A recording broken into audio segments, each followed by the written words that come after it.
Hello and welcome back. This is Vinod Sharma and you watching English by Vinod Sharma. तो हम लोग SP Bakshi के बुक से वन वर्ड सब्स्टिट्यूशन कर रहे थे और लास्ट वीडियो में हम लोगों ने जनरल ऑब्जेक्ट के कैटेगरी में 1 से लेकर 50 तक हम लोगों ने वर्ड को कवर किया था और इस वीडियो में हम 51 से स्टार्ट करेंगे और इस कैटेगरी को हम इस वीडियो में पूरा कर लेंगे। तो चलिए स्टार्ट करते हैं और देखते हैं कि हमारा 51 में जो पहला वर्ड है ये क्या है। तो पहला जो हमारा वर्ड है 51 में ये है ऑमनीपोटेंट। तो ऑमनीपोटेंट का मतलब क्या होता है, देखो मैं इस वर्ड को तोड़कर समझाता हूं। मैंने आपको लास्ट वीडियो में भी बताया कि कहीं पर भी अगर आपको ऑमनी लिखा हुआ मिल जाए तो ऑमनी का मतलब देखो क्या होता है। ऑमनी का मतलब होता है ऑल या फिर एवरीवेयर। ऑल होता है या फिर एवरीवेयर होता है। तो जब कभी भी किसी वर्ड में अगर आपको ओमनी लगा हुआ मिल जाए तो इसका मतलब होता है ऑल या फिर एवरीवेयर। और इसके साथ ही आपको यहाँ पर एक वर्ड और मिल जाएगा, एक रूट आपको और मिल जाएगा, पोटेंट। तो पोटेंट कभी भी किसी वर्ड में अगर लगा हुआ मिल जाए तो पोटेंट का मतलब क्या होता है? पोटेंट का मतलब होता है पावर। पोटेंट का मतलब होता है पावर। जैसे पोटेंट से एक वर्ड बन जाता है इम्पोर्टेंट। इम्पोर्टेंट जिसको हम नपुंसक बोलते हैं, यानी जिसके अंदर वो पावर नहीं होता, इम्पोर्टेंट। तो आई एम लगाने से इसका मीनिंग नेगेटिव हो जाता है। तो पोटेंट का मतलब क्या होता है? पोटेंट का मतलब होता है जिसके अंदर पावर हो। जैसे ध्यान देना, पोटेंट वर्ड से बना है पोटेंशियल। बात समझ में आ रही है? तो सिंपल सा मतलब देखो क्या, ऑमनीपोटेंट का मतलब क्या है? ऑमनीपोटेंट का मतलब होता है one who is all powerful. मतलब वैसे लोग, वैसे व्यक्ति जो कि बहुत ही पावरफुल हो, जिसके पास दुनिया जहान की शक्ति हो, मतलब उसके पास अनलिमिटेड पावर हो। हम कह सकते हैं गॉड इज ऑमनीपोटेंट। तो जो भगवान होते हैं ना, भगवान ऑमनीपोटेंट होते हैं, गॉड के पास अनलिमिटेड पावर होता है। तो किसी के पास भी, जिसके पास दुनिया जहां की शक्ति हो, अनलिमिटेड पावर हो, उसको हम क्या कहते हैं? ऑमनीपोटेंट कहते हैं। आई होप कि इसका मीनिंग आपको समझ में आ गया। नेक्स्ट वर्ड देखते हैं। देखो इस वर्ड में भी ओमनी लगा हुआ है, तो ओमनी का मतलब तो आपको पता है। साथ ही साथ इसमें एक रूट आपको और देखने को मिल जाएगा और ये रूट क्या है? SCI। तो कभी भी किसी भी वर्ड में अगर आपको SCI देखने को मिल जाए तो इसका मतलब होता है नॉलेज। इसका मतलब होता है नो, या फिर आप नॉलेज कह सकते हैं। इसका रिलेशन जो होता है नॉलेज से रिलेटेड होता है। तो ऑमनिशिएंट, तो ऑमनिशिएंट का मतलब क्या हो गया? वन हु नोज ऑल या फिर वन हु नोज एवरीथिंग। तो वैसा व्यक्ति जो सब कुछ जानता हो, जो सब कुछ जानता हो, उसी को हम क्या बोलते हैं? ऑमनिशिएंट कहते हैं, जिसको हम सर्वज्ञानी कहते हैं। इसको हम बोलेंगे सर्वशक्तिशाली बोलेंगे और इसको बोलेंगे सर्वज्ञानी बोलेंगे। जो सब कुछ जानता हो, जो सब कुछ जानता हो, उसी को हम क्या बोलते हैं? ऑमनिशिएंट कहते हैं। ऑमनी का मतलब हुआ सब कुछ और सिएंट का मतलब हो गया क्या? जानना। तो इसी से हम समझ सकते हैं कि इस वर्ड का मीनिंग क्या होगा? जो सब कुछ जानता हो। चलिए नेक्स्ट वर्ड की ओर चलते हैं और अगला वर्ड देखो क्या है। अगला वर्ड है पैरेबल। तो पैरेबल भी एक टाइप का क्या होता है? शॉर्ट स्टोरी होता है, जो हमें क्या रिलीजियस टीचिंग देते हैं, जो हमें धार्मिक शिक्षा देते हैं। तो वैसे स्टोरी, जो स्टोरी के अंत में हमें एक धर्म से रिलेटेड कोई बातें सिखाती हैं या हमारी मोरल, हमारी नैतिकता से रिलेटेड कुछ हमें सिखाने का काम करती है, उसी को हम पैरेबल बोलते हैं। A short story with a moral. तो इसमें जो मोरल होता है ना, खास करके रिलीजियस मोरल होता है, जो हमें धार्मिक बातों को सिखाती हैं। वैसे ही स्टोरी को हम क्या बोलते हैं? पैरेबल बोलते हैं। हिंदी में इसको नीति कथा भी कहते हैं। चलिए नेक्स्ट वर्ड देखते। देखो नेक्स्ट वर्ड क्या है। नेक्स्ट वर्ड है पैरोल। तो पैरोल देखो क्या होता है? Place given by a prisoner for temporary release. तो सिंपल सी बात है, ध्यान देना। तो पैरोल पे बहुत सारे कैदी जो होते हैं उन्हें पैरोल पे छोड़ा जाता है। पैरोल पे कुछ दिन के लिए उसको टेम्पररी रिलीज दिया जाता है। तो पैरोल एक्चुअली क्या होता है कि अगर किसी को सजा हुई, जैसे मान के चलो किसी को 5 साल की सजा हुई है, लेकिन अगर वो चाहता है, कोर्ट से अर्जी कर सकता है कि हमें कुछ दिन के लिए हमको जेल से बाहर निकालिए, हमें कैद से बाहर निकालिए। ठीक है, जैसे अब उसके कैदी के भाई का शादी है, बहन का शादी है, या किसी और इम्पोर्टेंट कारण से उसको कुछ दिन के लिए जेल से निकलना है, तो अगर कोर्ट ये अलाउ करती है कि कुछ दिन के लिए वो रिलीज कर सकते हैं, तो इसका मतलब है उसे पैरोल पे छोड़ा जा रहा है। लेकिन पैरोल एक खूंखार अपराधी को नहीं दिया जाता है। पैरोल तभी दिया जाता है पहले उसके जेल में जितने दिन उन्होंने समय काटा है तो उसके बिहेवियर को देखता है कि उसमें सुधार हुआ है कि नहीं है, क्या उसके बिहेवियर में सुधार हुआ है कि नहीं हुआ। अगर सुधार हुआ है तो उस सुधार के आधार पे, उसके जो रिकॉर्ड रहा है, जितने दिन जेल काटा, उसके आधार पे कोर्ट चाहे तो कुछ दिन के लिए उसको रिलीज कर सकता है, पैरोल पर रिलीज कर सकता है। जैसे संजय दत्त को जब बॉलीवुड एक्टर संजय दत्त को जब सजा हुआ था तो संजय दत्त कई बार पैरोल पे बाहर निकले थे। तो पैरोल, अगर आपका आचरण सही हो गया है, कैदी का व्यवहार सही हो गया, उसमें इंप्रूवमेंट आया, तभी कोर्ट क्या करता है? उसको पैरोल पे छोड़ती है अदरवाइज ये बहुत रिस्की हो जाता है। तो कभी भी कोर्ट अगर किसी को टेम्पररी रिलीज देती है, उसको जो भी सजा दिया गया है तो उससे अगर टेम्पररी रिलीज देती है तो इसका मतलब है कि उसको पैरोल पे छोड़ा जा रहा है। बात समझ में आ रही? उसी को बोलते हैं पैरोल। चलिए हम आगे देखते हैं, नेक्स्ट वर्ड की ओर बढ़ते हैं। और अगला वर्ड है पैनासिया। देखो बहुत ही इंपॉर्टेंट वर्ड है, बहुत बार एग्जाम में पूछा गया है। अगला वर्ड है पैनासिया। इसको क्या पढ़ते हैं? पैनासिया। हिंदी में इसको कहते हैं रामबाण। तो रामबाण हम किसको कहते हैं? मतलब कोई भी एक ऐसा चीज जो अनेक समस्याओं का एक समाधान आपको दे। तो कोई भी ऐसा चीज जो क्या हो, जो कि हर बीमारी का एक इलाज हो, यानी हर बीमारी का जो एक इलाज हो, हर समस्याओं का एक समाधान हो, उसी को हम क्या कहते हैं? रामबाण कहते हैं। तो यहां पर रामबाण को इंग्लिश में क्या कहा जाता है? पैनासिया कहा जाता है। A remedy for all ills. तो इल्स का मतलब हो गया बीमारी, और रेमेडी का मतलब क्या हो गया? उपचार हो गया, यानी अनेक रोगों का एक उपचार, ठीक है, या फिर अनेक समस्याओं का एक समाधान, उसी को हम क्या बोलते हैं? पैनासिया। इंग्लिश में बोलते हैं पैनासिया, या हिंदी में बोलते हैं रामबाण। आई होप कि इसका मीनिंग आपको समझ में आ गया। चलिए बढ़ते हैं नेक्स्ट वर्ड की ओर। और नेक्स्ट वर्ड को भी अगर आप एनालाइज करोगे तो इसका मीनिंग आप समझ जाओगे। ध्यान देना, इसमें ध्यान देना कि इसमें THI लगा हुआ। मैंने आपको पहले भी बताया था, किसी भी वर्ड में अगर THEI रहे तो इसका मतलब होता है गॉड। इसका मतलब होता है गॉड। इसका मतलब क्या होता है? गॉड होता है। जैसे मैंने आपको एक दो वर्ड बताया था आपको, जैसे THEIST। तो थेइस्ट का मतलब क्या था? वैसा इंसान जो भगवान में विश्वास रखता है, और इसी से हम बना दिए एथियस्ट। तो वैसा इंसान जो भगवान में विश्वास नहीं रखता है, जिसको नास्तिक बोलते हैं। बात समझ में आ रही है? तो कभी भी किसी वर्ड के अंदर अगर आपको THEI दिखाई दे तो समझ लेना कि इसका मीनिंग क्या है? इसका मीनिंग गॉड से रिलेटेड होगा। तो ध्यान देना, यहां पर क्या लिखा हुआ? यहां पर लिखा हुआ पैंथिज्म, ठीक है। क्या लिखा हुआ? पैंथिज्म। तो THEI का मतलब तो हम समझ गए, साथ ही साथ इसमें क्या लगा हुआ? पैन लगा हुआ, PAN लगा हुआ है। और इसका भी एक मतलब होता है, पैन का मतलब होता है ऑल। पैन का मतलब भी क्या होता है? ऑल होता है। जैसे आपने सुना होगा पैंडेमिक, तो पैंडेमिक में क्या होता है? पैन का मतलब क्या होगा? जो सबको कवर कर लिया, पूरा दुनिया को कवर कर लिया। तो पैन का मतलब ऑल होता है। कभी कभी आपको कोई सरकारी विभाग में या फिर आपको जो प्राइवेट जॉब होती है, जो आपका काम का जो नेचर होता है वो पैन इंडिया बेसिस पे होता है। पैन इंडिया बेसिस का मतलब हो गया कि इंडिया में उस कंपनी की हर जगह ब्रांच है, वो आपको कहीं पर भी आपको अपॉइंट कर सकती हैं। तो आपको पहले ही एग्रीमेंट करवा लेती है कि ये जो काम है ये पैन इंडिया बेसिस है। आज आपको कोलकाता में रखे हैं तो कल आपको दिल्ली में रखेंगे, कल दिल्ली में है तो परसों फिर आप पुणे के ब्रांच में जाएंगे। तो पैन इंडिया बेसिस पे जो जॉब होता है ना, यानी भारत में हर जगह आपको करना है काम उसको। तो पैन का मतलब भी होता है ऑल या एवरीवेयर। बात समझ में आ रही है? तो पैंथिज्म का मतलब क्या हो गया? पैंथिज्म का मतलब हो गया the belief that God pervades nature.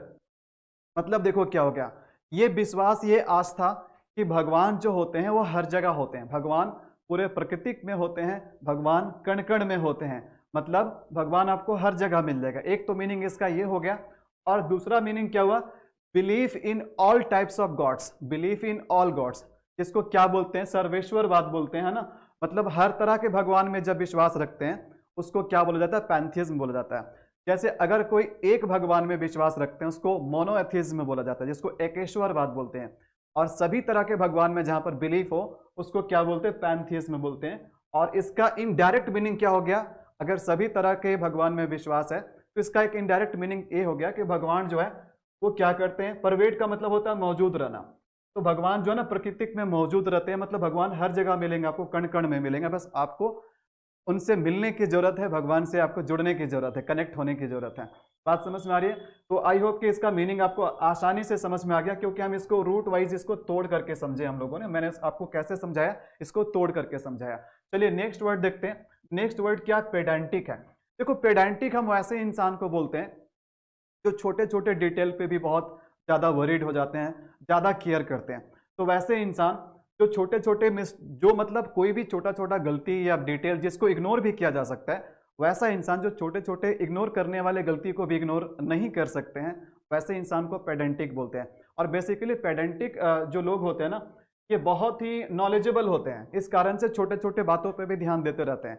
हालांकि इस वर्ड को थोड़ा नेगेटिव सेंस में लिया जाता है। जैसे हम बोलते हैं ना कि ज्यादा पंडित मत बनो, मतलब ज्यादा पंडिताऊ मत बनो। मतलब जो इंसान बहुत पंडित है, मतलब अपने पढ़ाई को लेकर के, अपने नॉलेज को लेकर के, अपने नॉलेज का बहुत ज्यादा प्रदर्शन करता है, मतलब छोटे छोटे डिटेल पे भी वो अपना नॉलेज का शो ऑफ करता है, वैसे ही लोगों को हम पेडेंटिक कहते हैं, जो छोटे छोटे डिटेल पे भी ज्यादा केयरफुल रहे। तो हम क्या कह सकते हैं, style mean to display one's knowledge. तो ऐसा स्टाइल जिसमें लोग क्या करते हैं, अपने नॉलेज का प्रदर्शन करते हैं, डिस्प्ले करते हैं, छोटे छोटे डिटेल पे भी ध्यान देते हैं। तो सिंपल सी बात है, कोई भी ऐसा इंसान जो माइनर डिटेल पे भी ध्यान दे, वैसे इंसान को हम पेडेंटिक कहते हैं। चलिए नेक्स्ट वर्ड देखते हैं। नेक्स्ट वर्ड देखो क्या है, नेक्स्ट वर्ड है प्लेगियरिज्म। तो प्लेगियरिज्म को हम हिंदी में बोलते हैं साहित्यिक चोरी। होता क्या है, आज के डेट में साहित्यिक चोरी बहुत होने लगा है इंटरनेट वगैरह आने से। तो साहित्यिक चोरी क्या होता है कि अगर मैं कुछ लिख रहा हूं, लेट्स से कि मैं एक बुक लिख रहा हूं, ठीक है, और उस बुक को जो मैं लिख रहा हूं, तो मैंने क्या किया, मैंने किसी दूसरे के आइडियाज को चुरा लिया, मैंने किसी दूसरे के आइडियाज को कॉपी पेस्ट करके मैंने बोला ये मेरा लिखा हुआ, ये मेरा वर्क है, ये मेरी रचना है, मैंने इसको लिखा है, बट वास्तव में लिखा गया किसी और के द्वारा। तो जब हम किसी के ओरिजिनल वर्क को कॉपी करके हम उसको अपना बताने का कोशिश करते हैं, तो उसी को बोला जाता है साहित्यिक चोरी। बात समझ में आ रही है? तो ध्यान देना, बहुत बार क्या होता है कि कोई अगर हमें किसी को कोई विश करना होता है या मोटिवेशनल कोट भेजना होता है, तो हमें खुद से हमारे दिमाग में वो आइडिया नहीं आती है कि हम कैसे इसको लिखें। तो हम क्या करते हैं, गूगल में सर्च करते हैं और गूगल में सर्च करके उसको कॉपी पेस्ट करके किसी को भेज देते हैं। तो ये भी क्या हो गया, एक टाइप का प्लेगियरिज्म हो गया, क्योंकि वो आपके विचार, आपके थॉट नहीं है, आपको खुद से लिखने नहीं है, आपने किसी को कॉपी पेस्ट मारा है। ये भी क्या प्लेगियरिज्म में आता है। तो क्या हो गया, लिटरेरी थेफ्ट, मतलब साहित्यिक चोरी हम बोल सकते हैं। लिटरेरी का मतलब साहित्यिक, थेफ्ट का मतलब चोरी हो गया। लिटरेरी थेफ्ट और passing off an author's original work as one's own. तो जब कभी भी हम किसी लेखक के ओरिजिनल वर्क को हम अपना वर्क बताने लगते हैं, तो उसी को हम क्या बोलते हैं, साहित्यिक चोरी बोलते हैं। चलिए नेक्स्ट वर्ड की ओर चलते हैं और अगला वर्ड देखते हैं। देखो नेक्स्ट वर्ड क्या, नेक्स्ट वर्ड है प्लेटोनिक। नेक्स्ट वर्ड क्या है, प्लेटोनिक है। इसका मतलब क्या होता है, देखो प्लेटोनिक, तो प्लेटोनिक का मतलब क्या हो, समथिंग स्पिरिचुअल। देखो यहाँ पर ब्रैकेट में लव लिखा हुआ, इसका देखो मैं सिंपल मतलब बताता हूं। इसका सिंपल मतलब होता है love without lust, love without lust, उसी को हम प्लेटोनिक बोलते हैं, प्लेटोनिक लव। तो होता क्या है कि अगर अब दो अपोजिट सेक्स वाले लोगों में अगर दोस्ती है, बहुत अच्छी दोस्ती है, जैसे गर्लफ्रेंड बॉयफ्रेंड, कुछ ऐसा गर्लफ्रेंड बॉयफ्रेंड भी होता है जिसकी जो रिलेशनशिप होती है प्योर स्पिरिचुअल होती है, फिजिकल नहीं होती है। मतलब वही लोग किसी भी तरह के फिजिकल रिलेशनशिप में इन्वॉल्व नहीं होते, बट फिर भी दोनों एक दूसरे के प्रति जो दोस्ती है वो बहुत ही गहरा है, स्पिरिचुअल है, ठीक है। मतलब एक तरह से कह सकते हैं स्पिरिचुअल मतलब धार्मिक होता है, मतलब जहां दोस्ती भावनाओं से बने, ठीक है, ना कि फिजिकल कांटेक्ट में आकर के बने, उसी को हम प्लेटोनिक बोलते हैं। तो जिस प्यार में लस्ट की भावना ना हो, जिस प्यार में वासना की भावना ना हो, उसी को हम बोलते हैं प्लेटोनिक बोलते हैं। वासना रहित प्यार जिसको बोला जाता है, उसी को हम प्लेटोनिक बोल सकते हैं। बहुत अच्छा एग्जांपल है प्लेटोनिक लव। चलिए हम नेक्स्ट वर्ड देखते हैं। देखो अगला वर्ड क्या है, नेक्स्ट वर्ड देखो क्या है, next word is portable. Portable का मतलब क्या हो गया, देखो पहले भी मैंने रूट में आपको पोर्ट बताया था। पोर्ट का मतलब होता है, देखो ध्यान देना, अगर किसी वर्ड में अगर PORT पोर्ट लगा हो तो इसका मतलब होता है कैरी करना। पोर्ट का मतलब होता है कैरी करना, इसी से बना इंपोर्ट, एक्सपोर्ट, ट्रांसपोर्ट। बात समझ में आ रही है? तो पोर्टेबल, पोर्टेबल का मतलब जिसको ले जाया जा सके, जिसको आप आसानी से कैरी कर सकते हो। कोई भी ऐसा चीज, जैसे मोबाइल क्या है, मोबाइल अपने आप में एक पोर्टेबल कंप्यूटर है, मोबाइल अपने आप में एक पोर्टेबल कैलकुलेटर है। तो मोबाइल एक छोटा सा एक डिवाइस है जिसको हम आसानी से अपने पॉकेट में भर के कहीं भी ले जा सकते हैं। तो कोई भी ऐसी चीज जिसको आप आसानी से कैरी कर सकते हो, उसी को हम पोर्टेबल कहते हैं। बात समझ में आ जाती है आपको? ध्यान देना, that can be carried in hand, जिसको हाथ में कैरी करके हम ले जा सकते हैं, that can be easily carried, उसी को हम बोलते हैं पोर्टेबल। देखो नेक्स्ट है पोर्टेबल है, ध्यान देना, कंफ्यूज मत होना। देखो इन दोनों ये दोनों वर्ड में फर्क क्या है, यहाँ देखो आर लगा हुआ, ये पोर्टेबल है बट ये पोर्टेबल है, ध्यान देना यहाँ पर आर नहीं है। तो पोर्टेबल का मतलब होता है जो पीने लायक हो, फिट टू ड्रिंक, कोई भी लिक्विड जो पीने लायक हो, उसी को हम पोर्टेबल कहते हैं, पोर्टेबल वाटर, पीने लायक पानी। ध्यान देना। नेक्स्ट वर्ड क्या है, प्लेबिसाइट।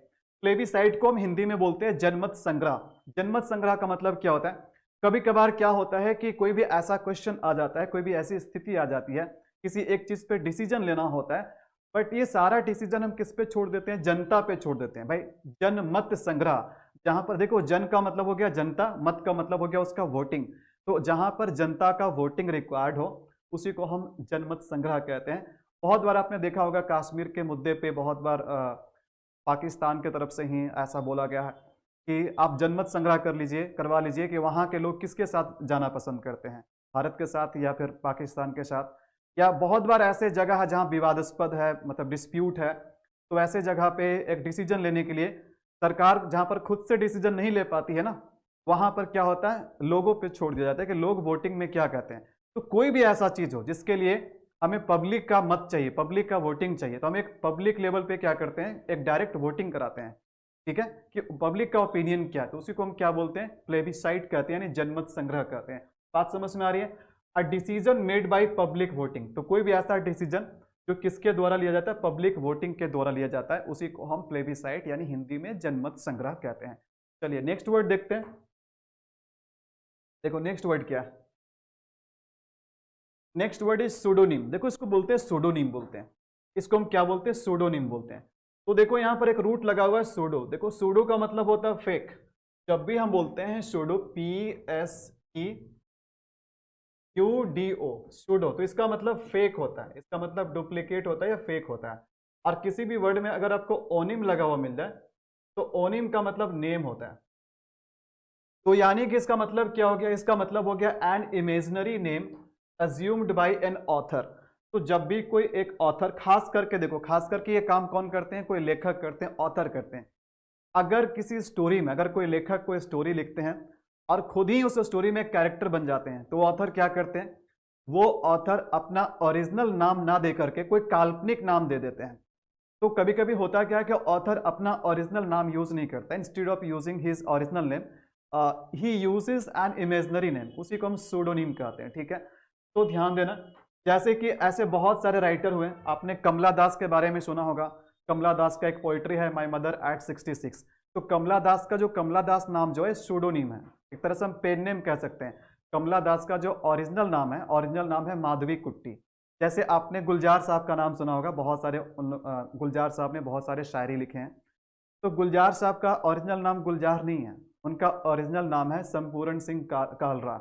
आप इस चीज़ को आप गूगल करके देख लेना। तो ये क्या हो गया, एक तरह से सूडोनिम हो गया। बात समझ में आ रही है?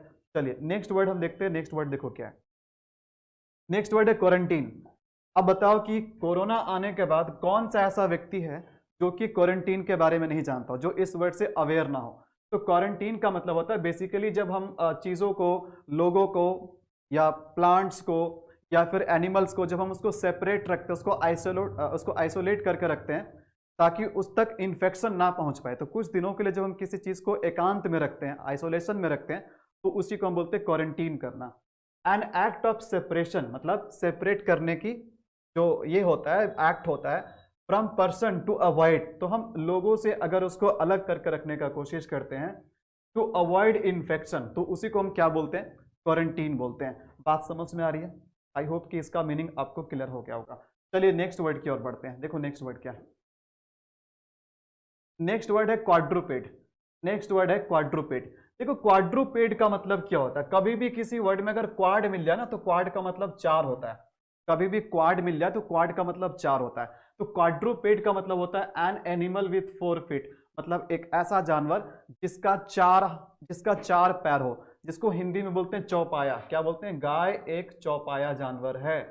गाय एक चौपाया जानवर है, मतलब उसके चार पैर है। तो जिसका चार पैर होता है उसी को हम क्वाड्रुपेड कहते हैं। आई होप इसका मीनिंग आपको क्लियर है। चलिए देखते हैं नेक्स्ट वर्ड। तो ध्यान देना, जो अगला वर्ड हमारा है रेफरेंडम। तो अभी इससे पहले मैंने आपको एक वर्ड बताया, क्या, प्लेबिसाइट बताया। तो रेफरेंडम वर्ड जो है ये प्लेबिसाइट का सिनोनिम है। तो रेफरेंडम में भी वही काम होता है जो कि आपका प्लेबिसाइट में होता है, मतलब यहाँ पर भी पब्लिक की वोटिंग कराई जाती है किसी डिसीजन पे आने के लिए, कोई डिसीजन लेने के लिए। जब हम पब्लिक की वोटिंग कराते हैं, जनरल वोटिंग कराते हैं, तो इसको भी हम क्या बोलते हैं, रेफरेंडम बोलते हैं। जैसे ब्रिटेन में हुआ था ब्रेग्जिट के लिए रेफरेंडम हुआ था, ठीक है। अगर आपने थोड़ा बहुत भी ब्रेग्जिट के बारे में पढ़ा होगा तो आपको पता है वहाँ के लोगों से रेफरेंडम कराया गया था। तो इसका मतलब देखो क्या हो गया, general vote of the public to decide a question. अब कोई क्वेश्चन है, उस क्वेश्चन का आंसर पाने के लिए, उस पर एक डिसीजन पे पहुंचने के लिए जब जनरल वोटिंग कराए जाते हैं, पब्लिक वोटिंग कराई जाती है लोगों से, तो उसी को रेफरेंडम कहेंगे। और इसका सिनोनिम देखो क्या, प्लेबिसाइट, मैंने अभी बताया। तो ये रेफरेंडम और प्लेबिसाइट दोनों एक दूसरे के सिनोनिमस वर्ड्स हैं। तो चलिए, आई होप कि आपको इसका मीनिंग पता चल गया। देखते हैं अगले वर्ड। अगले वर्ड क्या है, ध्यान देना। देखो नेक्स्ट है रेड टैपिज्म। नेक्स्ट वर्ड है रेड टैपिज्म। देखो रेड टैपिज्म का मतलब क्या हो गया? लाल फीताशाही जिसको बोलते हैं। लाल फीताशाही किसको बोला जाता है? जब किसी काम में बहुत ज़्यादा ऑफिशियल प्रोसेस करना पड़े, जहाँ पर टू मच ऑफिशियल प्रोसेस हो।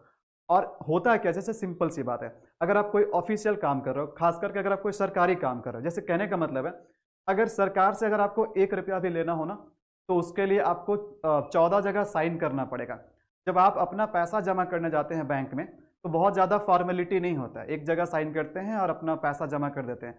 बट जब आप निकालने जाओगे, अपने ही पैसा निकालने जाओगे, तो आपसे दुनिया भर का फॉर्मेलिटी कराया जाएगा, दुनिया भर का आपसे ऑफिशियल प्रोसेस कराया जाएगा।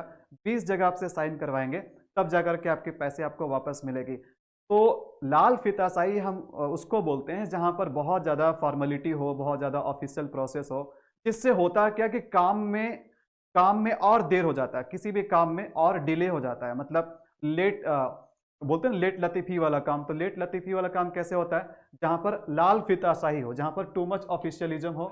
जैसे ध्यान देना, official formality resulting in delay. तो कोई भी ऐसा ऑफिशियल फॉर्मेलिटी जिससे क्या होता है, किसी काम में देरी होता है, उसी को हम बोलते हैं लाल फीताशाही बोलते हैं। आई होप कि इसका मतलब आपको समझ आ गया। Next word is regalia. देखो रिगैलिया का मतलब क्या होता है, थोड़ा सा हमको इधर करना पड़ेगा, बट इतना देख लेते हैं पहले।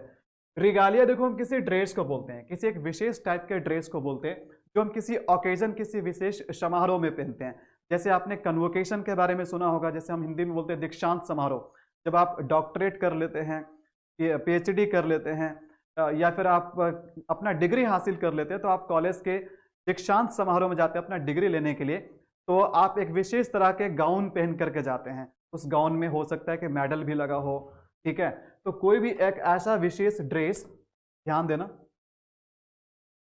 हाँ, तो ड्रेस विथ मेडल्स रिबन्स, ध्यान देना, ड्रेस विथ मेडल्स रिबन्स वोन एट ऑफिशियल सेरेमनी। तो जो भी ऑफिशियल समारोह में आप कोई विशेष एक ड्रेस पहनते हैं, इस ड्रेस में ढेर सारे रिबन्स भी लगे होते हैं, मेडल्स भी लगे होते हैं। जैसे आपने बहुत सारे कमांडर देखे होंगे, ठीक है, जिनके वर्दी पे ढेर सारे मेडल्स रिबन्स लगे होते हैं। राष्ट्रपति भवन में भी आप देखे होंगे बहुत स्पेशल ओकेजन में विशेष टाइप के ड्रेस होते हैं, तो उसी को रिगालिया कहा जाता है। और रिगालिया का जो सिनोनिम होता है, इसको राइमेंट भी बोलते हैं। तो रिगालिया का सिनोनिम क्या हो जाएगा? राइमेंट हो जाएगा। चलिए नेक्स्ट वर्ड देखते हैं। नेक्स्ट वर्ड क्या है? सैक्रिलेज। सैक्रिलेज का मतलब क्या होता है? ध्यान देना, सैक्रिलेज का मतलब क्या होता है? Violating the sanctity of religious places और ऑब्जेक्ट्स। तो जब हम धार्मिक चीजों को हम अपवित्र करने का काम करते हैं, होता क्या, कभी कभी लोग ऐसे ऐसे कुकृति कर देते हैं जिससे दूसरे की जो धार्मिक जगह होती हैं वो क्या हो जाती है? अपवित्र हो जाती है। तो आपका कोई भी एक ऐसा एक्शन जिससे धार्मिक पवित्रता को आप क्या करते हैं? उसका उल्लंघन करते हैं, आप उसको अपवित्र करते हैं। तो धार्मिक जगहों को जब आप अपवित्र करते हैं, या धार्मिक चीजों को जब आप जानबूझ करके अपवित्र करते हैं, तो उसी को हम सैक्रिलीज कहते हैं। क्या कहते हैं? सैक्रिलीज कहते हैं। एक तरह से हम क्या करते हैं? उसको डिसरिस्पेक्ट करते हैं। किसी के भी धार्मिक जगह को हम क्या करते हैं? उसके धार्मिक चीजों को क्या करते हैं? डिसरिस्पेक्ट करते हैं, ठीक है, उसको अपवित्र करते हैं, उसी को हम सैक्रिलीज कहते हैं। और इसका सिनोनिम हो जाएगा डिस्क्रेशन। इसका सिनोनिम हो जाएगा डिस्क्रेशन। चलिए नेक्स्ट वर्ड की ओर चलते हैं। अगला वर्ड देखो क्या है, बहुत ही इंटरेस्टिंग वर्ड है। Next word is sinecure. अगला जो हमारा वर्ड है ये सिनेक्योर है। तो ध्यान देना, सिनेक्योर का मतलब क्या होता है? क्या आप भी एक ऐसा जॉब करना चाहते हैं जहां पर आपका रिस्पॉन्सिबिलिटी बहुत कम हो, आपका काम बहुत कम हो, लेकिन सैलरी बहुत ज़्यादा हो?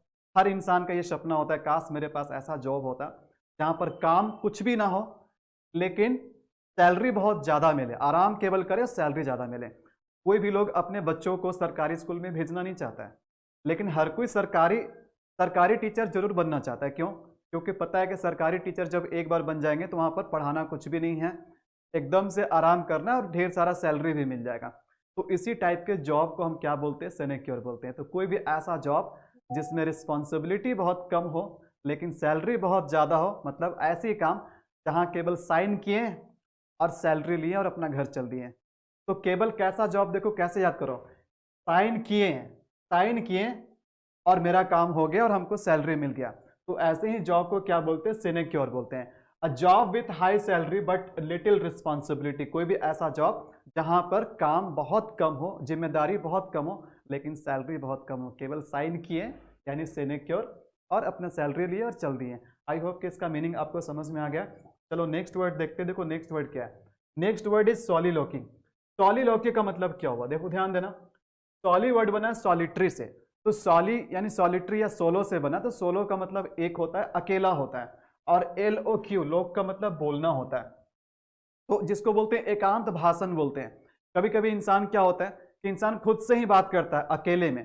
तो जब कभी भी आपने नाटक में, प्ले में, फिल्म में भी देखे होंगे, जो कैरेक्टर होते हैं, जो हीरो हीरोइन होते हैं, वो कभी कभी खुद से ही बात करते हैं। जैसे सीरियल वगैरह में आपने देखा होगा, अच्छा गोपी तुम्हें मैं बताऊंगी, ठीक है, तो मन ही मन में जो बातचीत चल रही है, ठीक है।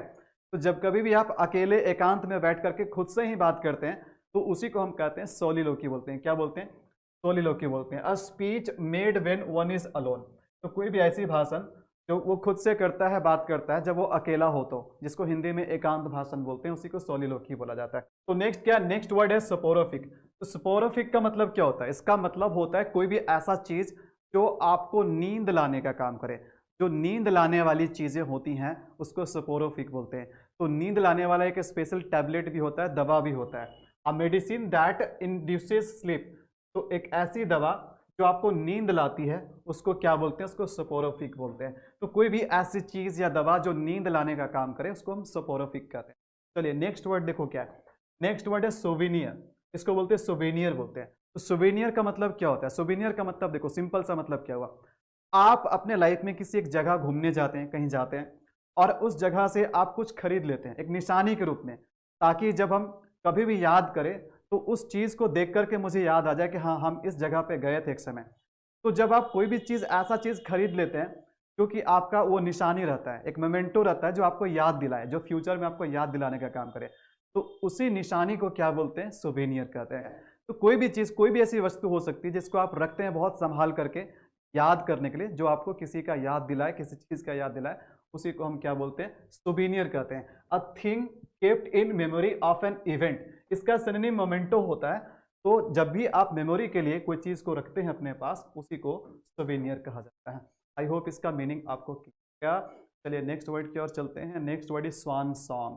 ये स्वान सॉन्ग क्या होता है भाई, ये स्वान सॉन्ग होता है, ध्यान देना, स्वान सॉन्ग का मतलब होता है the last literary work of a writer और एन आर्टिस्ट। तो किसी भी लेखक का, किसी भी कलाकार का जो अंतिम जो रचना होती है, अंतिम जो फाइनल प्रदर्शन होता है, उसी को हम क्या बोलते हैं, उसी को हम स्वान सॉन्ग बोलते हैं। कोई राइटर, जैसे आपने विलियम शेक्सपियर का नाम सुना होगा, या कोई भी राइटर है जिन्होंने बहुत सारे रचनाएं लिखी हैं, बहुत सारे वर्क्स उनके द्वारा लिखी गई हैं, लेकिन उनके लाइफ का, उनके जीवन का जो आखिरी जो लिटरेरी वर्क होगा, उसी को हम स्वान सॉन्ग कहेंगे।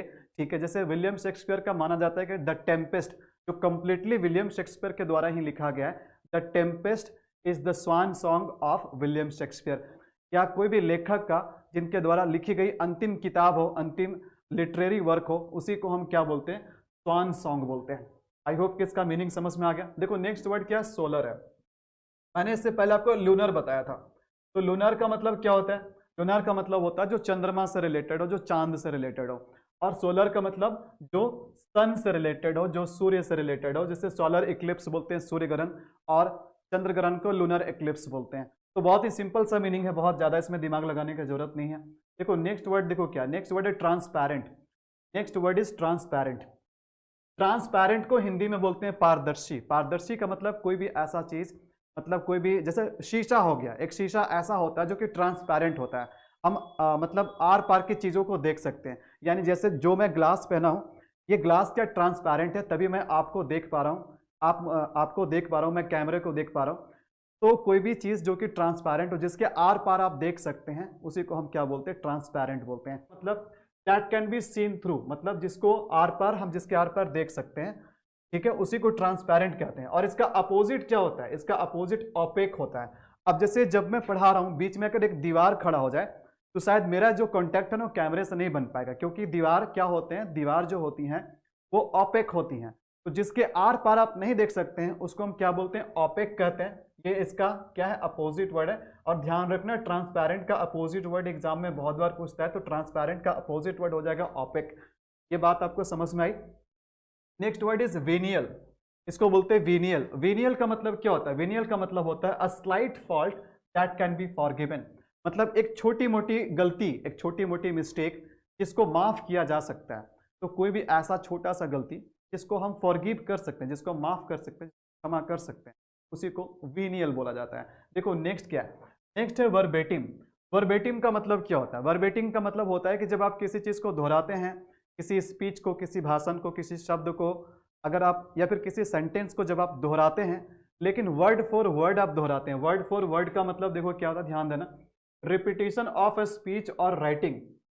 वर्ड फॉर वर्ड मतलब हम कोई चीज, कोई लिखे हुए चीज को, कोई स्पीच को, कोई भाषण को हम दोहराते हैं बिना उसमें शब्दों में चेंज किए हुए। एग्जैक्ट चीज अगर हम बोलते हैं, मानी मतलब कि किसी व्यक्ति ने कोई चीज बोला और अगर उस चीज को अगर हम रिपीट कर रहे हैं, वर्ड फॉर वर्ड रिपीट कर रहे हैं, यानी उसमें शब्दों में चेंज नहीं कर रहे हैं, एग्जैक्ट हम बोलने का काम कर रहे हैं, उसी को वर्बेटिम बोलते हैं। ठीक है, मैं आपको ये बात बताऊंगा, बट मैं आपको ये बात वर्बेटिम नहीं बताऊंगा। वर्बेटिम का मतलब हो गया वर्ड फॉर वर्ड नहीं बताएंगे, वही बात बताएंगे बट मैं अपने शब्दों में कहूंगा। लेकिन जब आप अपने शब्दों में नहीं कहते हैं, सेम वर्ड को रिपीट कर देते हैं, उसी को वर्बेटिम कहा जाता है। आई होप कि इसका मीनिंग आपको क्लियर हो गया, समझ में आ गया। नेक्स्ट देखो क्या, नेक्स्ट है यूटोपिया। यूटोपिया का मतलब क्या होता है? ध्यान देना, कभी कभी हमें मन में लगता है कि काश एक ऐसा जगह होता, एक ऐसा दुनिया होता जहाँ पर लोग शांति से रहते हैं, लोग मिलजुल करके रहते हैं, हर कोई खुश रहता, सबके पास जॉब होता, सबके पास कार होती, जहाँ पर किसी को कोई प्रॉब्लम नहीं होता, लोग एक दूसरे से नफरत नहीं करते। मतलब हम जब ऐसी दुनिया की कल्पना करते हैं जो कि बिल्कुल परफेक्ट हो, तो हम वैसी सोसाइटी, वैसी दुनिया, वैसी जगह, वैसे संसार की हम कल्पना करते हैं वेयर एवरीथिंग इज परफेक्ट। तो वैसे जगह को हम क्या बोलते हैं? यूटोपिया बोलते हैं। बट ये कैसी जगह होती है? ये काल्पनिक जगह होती है, काल्पनिक स्वर्ग जिसको हम कहते हैं, केवल मन में एग्जिस्ट करता है, लेकिन रियलिटी में ऐसी जगह नहीं होती है। तो ऐसे ही जगह को हम, इमेजनरी काल्पनिक जगह को क्या बोलते हैं? यूटोपिया बोलते हैं। An imaginary land with perfect social order, एक काल्पनिक जगह जहाँ पर सब कुछ, जहाँ पर परफेक्ट सोशल ऑर्डर हो, या फिर हम ऐसा कह सकते हैं वेयर एवरीथिंग इज परफेक्ट, उसी को हम बोलते हैं यूटोपिया कहते हैं। चलिए लास्ट वर्ड देखते हैं। लास्ट वर्ड देखो क्या, लास्ट वर्ड है जोडियक। तो जोडियक वर्ड किससे रिलेट करता है? ये राशि फल से। आप राशि फल देखते हैं तो जो राशि चक्र होता है ना, उसी को हम जोडियक कहते हैं। 12 राशि होते हैं, क्या क्या होता है? मेष राशि होते हैं, वृषभ राशि होते हैं, कन्या, है ना। तो 12 राशि होते हैं। तो ये जो राशि का जो डायग्राम बना होता है, diagram showing the path of planet, तो प्लैनेट के जो पथ दर्शाने का काम करते हैं, उसी को हम जोडियक बोलते हैं, जिसको हिंदी में राशि बोला जाता है। तो ध्यान देना, टोटल इस कैटेगरी में 80 वर्ड्स थे, और आज हमारा वन वर्ड सब्स्टिट्यूशन में ये जनरल ऑब्जेक्ट्स वाले भी कैटेगरी कंप्लीट हो गए। बहुत सारे कैटेगरी है, मैं सारे कैटेगरी को कंप्लीट कराऊंगा। ये कंप्लीट 80 वर्ड्स का अगर आप पीडीएफ चाहते हैं, तो मैं कई बार बोल चुका हूं कि आप टेलीग्राम चैनल ज्वाइन कर लीजिए। मैं सारा पीडीएफ टेलीग्राम पे डाल रहा हूं, अपलोड कर रहा हूं। सारे जितने भी प्रीवियस वीडियोस थे, सारे वीडियोस के पीडीएफ आपको वहां पर मिल जाएगा। अगर आप अभी तक टेलीग्राम चैनल को ज्वाइन नहीं किए हैं, तो आपको लिंक नीचे डिस्क्रिप्शन में मिल जाएगा, या फिर आप टेलीग्राम पर जाकर सर्च करें इंग्लिश बाय विनोद शर्मा, आपको वहां पर चैनल दिख जाएगा। चैनल को बिल्कुल आप ज्वाइन कर लीजिए, बिल्कुल फ्री ऑफ कॉस्ट है। वहां पर जितने भी वीडियोस का लिंक है, आपको लिंक भी मिल जाएगा, क्विजेज मिलेंगे, और फ्री में आपको पीडीएफ स्टडी मटेरियल जो होते हैं पीडीएफ के फॉर्म में आपको मिल जाएंगे। चलिए, तो इस वीडियो के लिए इतना ही, मिलते हैं आपसे नेक्स्ट पार्ट में। Till then it's a goodbye, take care and Jai Hind, जय भारत।